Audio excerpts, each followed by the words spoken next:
평화 통일을 이루는 것이 우리의 시대에 주어진 가장 중요한 사명이고 또 거룩한 사명인데 그 대열에 동참할 수 있다는 것이 저의 기쁨이고 나중에 우리 역사를 평가할 때 우리도 이렇게 이를 위해서 기도했구나 하는 마음을 갖게 되면서 후에 더 감사할 수 있을 것 같습니다.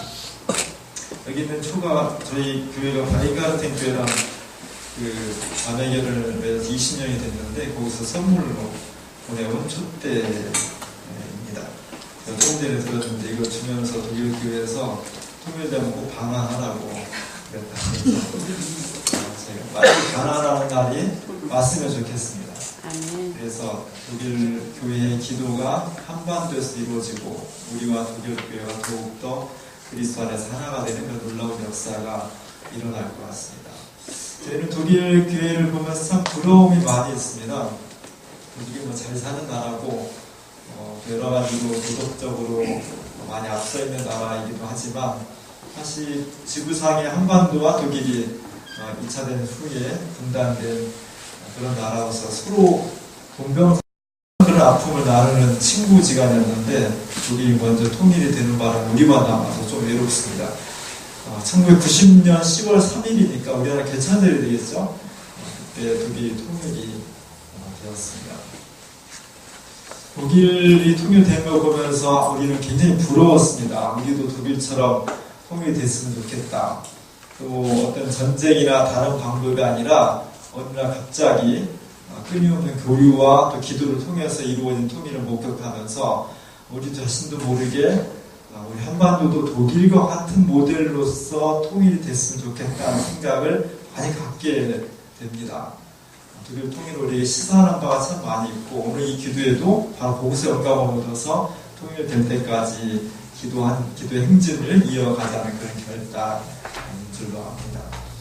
그러나 독일과 한국 사이의 남북한 사이의 근본적인 차이는 독일은 전쟁을 동서국간에 치르지 않았다는 거죠. 우리는 전쟁을 치렀고 한국 전쟁은 20세기 전쟁 중에서 가장 참혹하고 비참한 전쟁 중에 하나였습니다.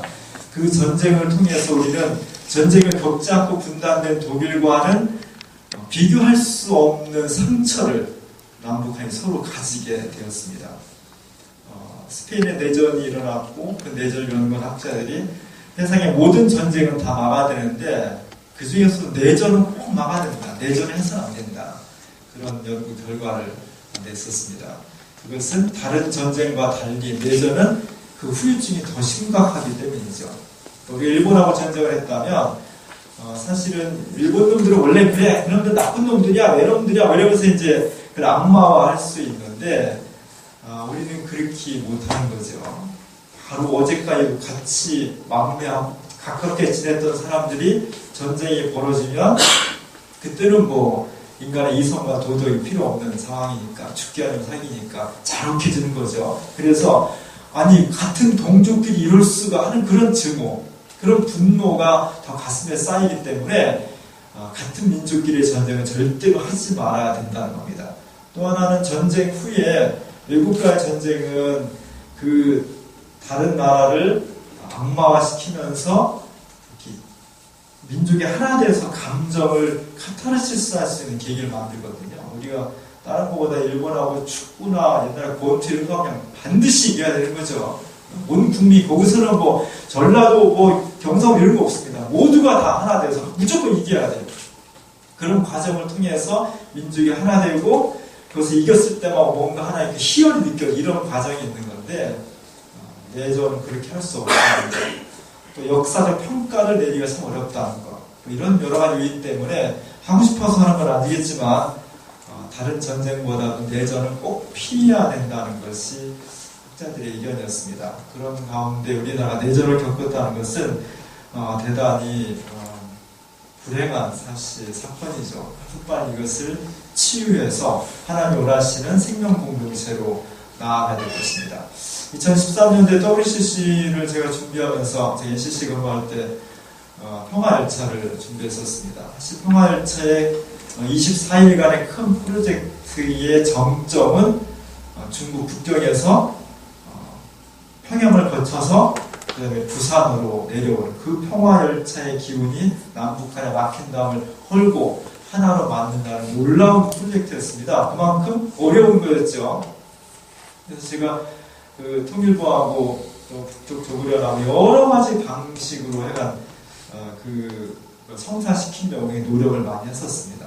근데 제일 중요한 것은 5.24 조치 이후로 남북 간의 관계가 단절되어 있었기 때문에 정책인 이유로 지금 생각하면 쉽지는 않은 것이었다 생각이 듭니다. 결국 성사는 되지 못했습니다. 근데 그것을 하면서 느낀 것은 북쪽에서는 독일 통일의 모습에 대해서 그렇게 기뻐하지 않는다는 것. 우리가 평화열차의 시발점, 우리는 독일이 통일된 그곳 베를린, 브란덴부르크 광장에서 기념식을 하고 베를린역에서 기차를 타고 이거 우리한테는 굉장히 큰 기대고 벅찬 희열이었는데 북쪽 입장에서 보면은 그건 마치 독일 통일을 연상시키고 그냥 독일 통일처럼 한반도도 그런 방식으로 통일되기를 염원한다는 것이 거기에 스며 있었기 때문에 북 입장에서 보면은 동독이 무너진 것처럼 북이 뭐 스스로 붕괴해서 남아주고 흡수되면 이런 모습들을 상상하기 때문에 별로 그렇게 즐거워하지 않는다는 느낌을 받았습니다. 우리가 온통 어지러운 가운데에서도 하나가 될 수 있고 진정 이런 어려운 가운데에서 평화통일을 이루어 나가는 것이 대단히 중요한 과제가 되고 있고 또 하나 우리는 북쪽이 만약 어떤 변고가 생겨서 무너진다 그러면 그냥 자동적으로 그냥 남한에 편입되는 것으로 생각을 하지만 국제학자들에 의하면 그거는 진짜 망상이다. 전혀 있을 수 없는 것이고 북한이 무너지면 그 자리에 중국과 미국 이런 나라들이 점령에 들어갈 것이다. 그러니까 절대로 북한이 무너져서 흡수 통일이나 이런 쪽의 통일은 바람직한 통일이 아니다라는 것을 많이 강조를 하고 있더라고요. 우리가 어떻게 하면은 통일이 정말 우리나라 한반도에 새로운 역사를 쓸 수 있고 북과 남이 상생할 수 있는 서로에게 시너지 효과를 낼 수 있는 그런 기회가 될 수 있을까 굉장히 과제입니다. 이거 사실 굉장히 어렵습니다. 솔직히 말하면 어렵습니다. 그리고 정말 어려운 것은 우리 남한 쪽에 있는 많은 사람들이 통일에 대한 열정과 열망이 급격하게 식어가고 있다는 겁니다. 옛날 저희 초등학교나 중학교 다닐 때는 뭐 통일은 지상의 과제였습니다. 지금은 굳이 통일을 꼭 해야 되나? 동독 통일하니까 우리보다 훨씬 잘 사는 나라가 통일해도 한동안 경제적으로 어렵고 그런데 우리가 지금 부족한 게 별로 없는데 뭐 굳이 해야 되나? 이것이 내부적으로 가장 큰 문제고요. 또 그런 열정이 있다 할지라도 국제 정치적인 환경 속에서 남북한 통일이 대단히 어려운 현실이라는 것이 솔직한 모습 같습니다. 그런 가운데서 우리가 정말 하나님 앞에 어떤 기도를 드려야 될까? 제가 오늘 잠언을 그래서 선택을 했습니다. 범사에 하나님을 인정하는 것. 그러면 그분이 우리의 길을 지도해 줄 것이다. 우리가 남북한 통일이 돼서 하나 되어 나가는 과정 속에 정말 첩첩산중에 많은 과제와 장애물들이 있습니다. 우리가 가지고 있는 지혜와 역량으로는 해결하기 어려운 과제들이 너무나 많이 있습니다. 이것을 극복해서 통일에 이르긴다는 것은 정말 하나님께서 우리를 지도해 주시지 않으면 솔직히 말하면 참 불가능한 일일지 모르겠다는 어떤 절망감도 많이 듭니다. 그렇기 때문에 이럴 때 우리는 하나님께서 우리를 지도해 주시기를 바라야 되는데 어떻게 지도를 받을 수 있는가? 그것은 이 모든 일에 하나님께서 우리를 인도해 주셔야만 가능합니다. 주님만이 우리에게 평화와 통일과 생명을 주실 수 있다는 것을 정말 우리의 마음속으로부터 함께 인정하는 것, 그분의 살아계심과 그분의 생명을 인정하는 것, 거기서부터 평화, 통일과 그분의 지도하심이 새롭게 만들어질 것 같습니다. 이 하나님을 인정하는 가운데에서 또 하나 인정해야 될 것은 북한이라는 나라를 인정하는 것이 전쟁을 겪지 않고 평화를 이루는 가장 중요한 첫걸음이라고 생각을 합니다. 지금도 그런데 옛날에 학생들 그 교복 입으면 여학생들은 교복을 딱 받는 날부터 바로 양정점에 가서 허리 줄이고 짧게 올리잖아요. 요즘 교복 때문에 이 교복인지 미스 같은지 잘 모르겠어요.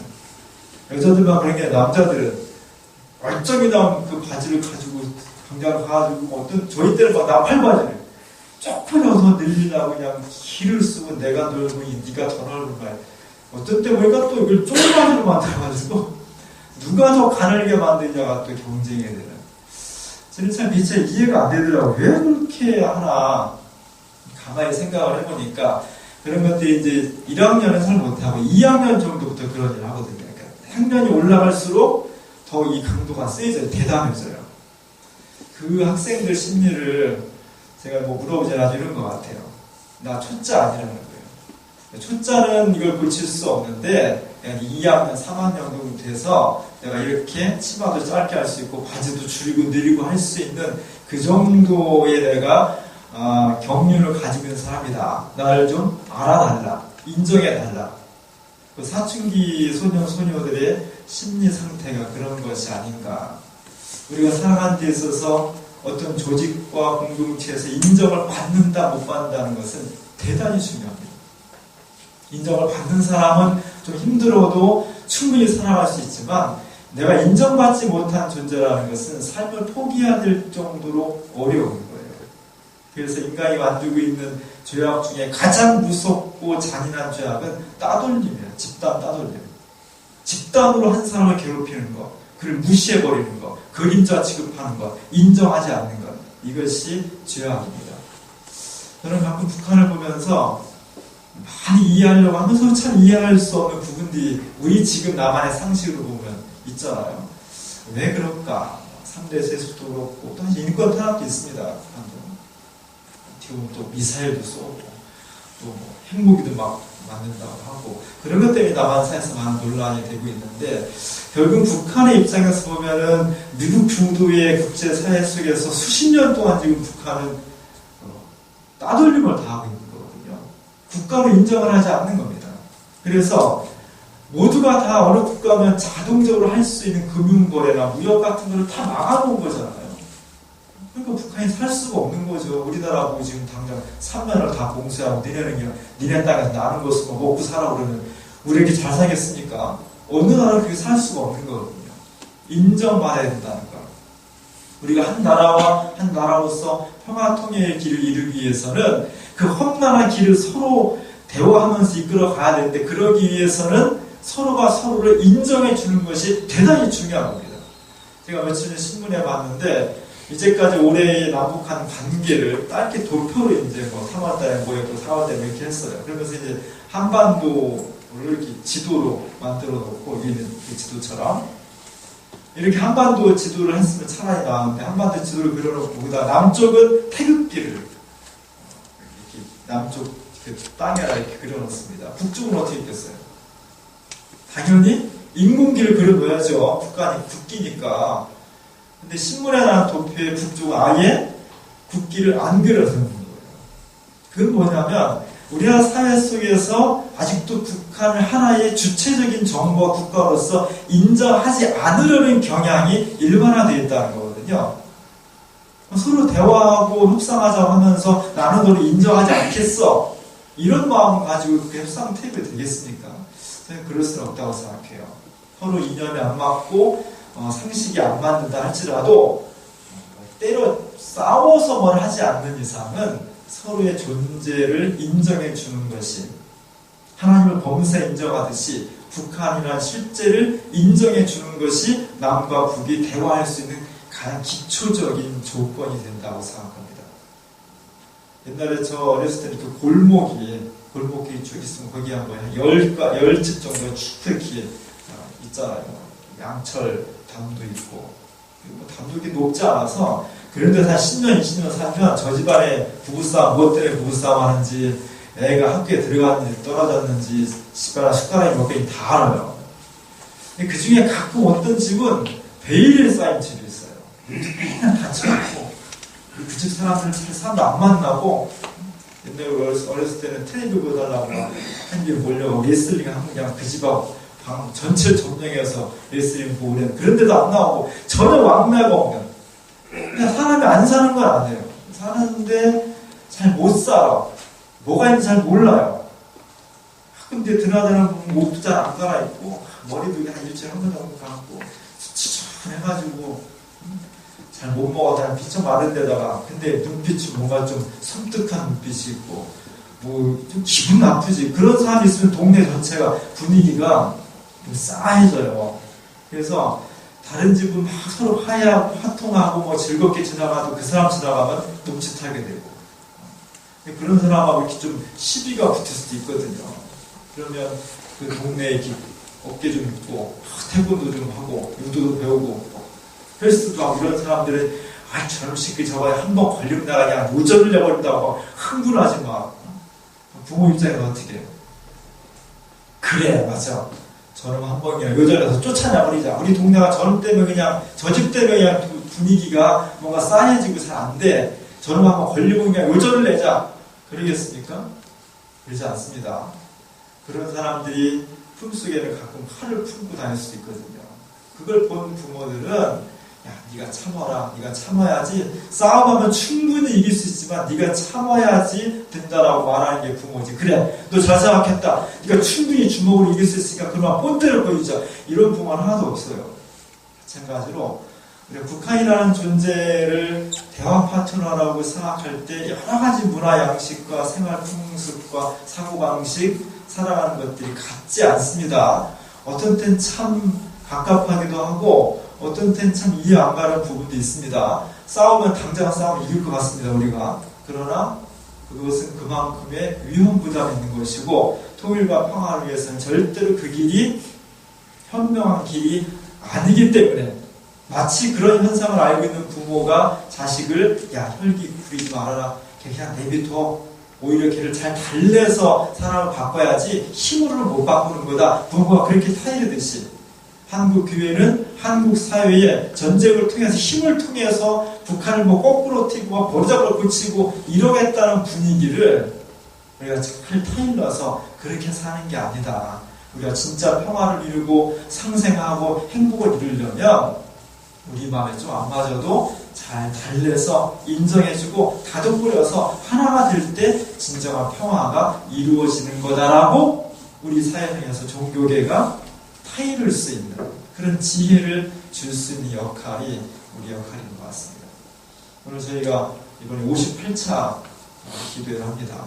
우리 실무자들이 죽어날 겁니다. 1년 동안 죽어났을 텐데 앞으로 통일이 우리 실무자를 위해서는 빨리 돼야 되겠어요. 그러다가 큰일 나겠어요. 빨리 돼야 되겠는데 오늘 뭐 많이 모이지 못했지만 그래도 여기 장로님들 뭐 우리 여기 선교사님들 여러분들이 개근하면서 계속 이 자리를 지키고 기도의 불을 꺼치지 않는다는 것은 그것은 왜 그러냐? 안 바빠서가 아니라 다른 할 일이 없어서가 아니라 정말 하나님께서 우리의 기도에 응답하시고 이 자리에 함께 하셔서 우리의 간절한 기도를 통해 이 험난한 평화 통일의 길을 하나님께서 지도하시고 친히 인도해 주실 것이라는 믿음이 있기 때문에 이어갈 수가 있는 겁니다.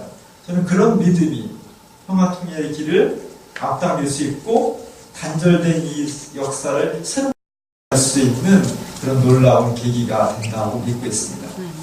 오늘 주님께서 우리에게 범사의 하나님을 인정하며 그분께서 우리의 길을 지도해 주신다고 약속하셨습니다.